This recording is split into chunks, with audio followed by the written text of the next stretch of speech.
Você já ouviu falar da revolta da vacina? Não? Então venha conosco conhecer essa história pelas ideias de pessoas curiosas. A revolta da vacina foi um movimento que ocorreu no Rio de Janeiro em novembro de 1904. Foram 5 dias de fúrias e revoltas. A população, que tinha pouco conhecimento, foi influenciada por jornais e políticos da época que faziam contraponto ao governo. Vamos tentar resumir essa história. No Brasil, o primeiro surto de varíola ocorreu em 1555, quando a doença foi introduzida no estado do Maranhão por alguns colonos franceses. No século XVIII, Edgar Jenner descobriu a vacina antivariólica, a primeira de que se tem um registro. No Rio de Janeiro, a vacinação da doença era obrigatória para crianças desde 1837 e para os adultos desde 1846, conforme o Código de Postura do município. Ainda assim, a fabricação era pouca e por isso não se levava a lei tão a sério.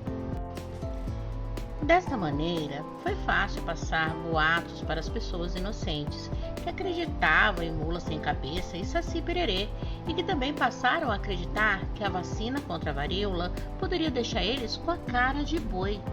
Não te lembra uma história bem recente? Foi nesse contexto que o presidente Rodrigo Alves iniciou um projeto para mudar a imagem do país no exterior. A gota d'água para a revolta da vacina iniciar foi a aprovação da lei de número de 1261 em 31 de outubro de 1904 e a regulamentação em seguida em 9 de novembro. Tornava obrigatória a exigência de comprovantes de vacinação contra a varíola para a realização de matrículas nas escolas, obtenção de emprego, autorização para viagem e certidões de casamento.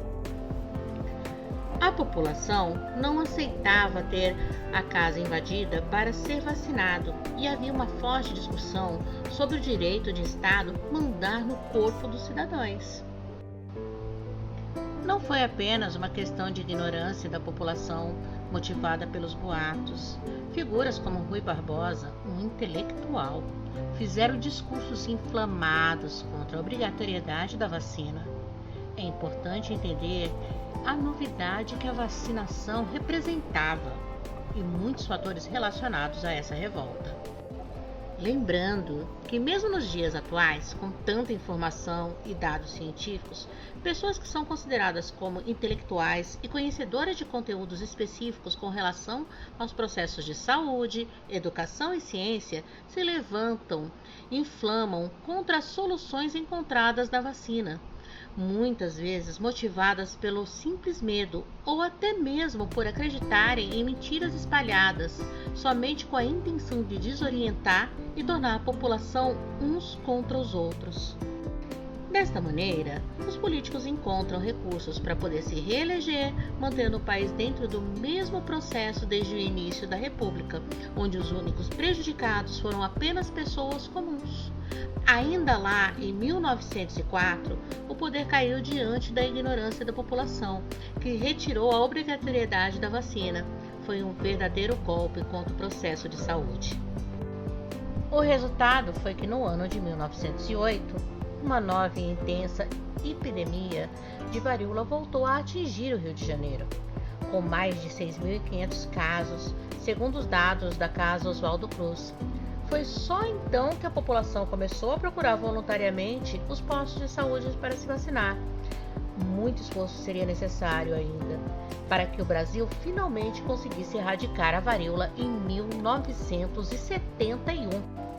Como podemos ver, mais de 100 anos depois, as mentes continuam as mesmas.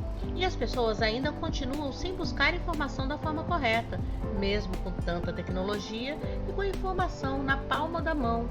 Os negacionistas se mantêm diante da população com força, mantendo o povo escravo de suas vontades.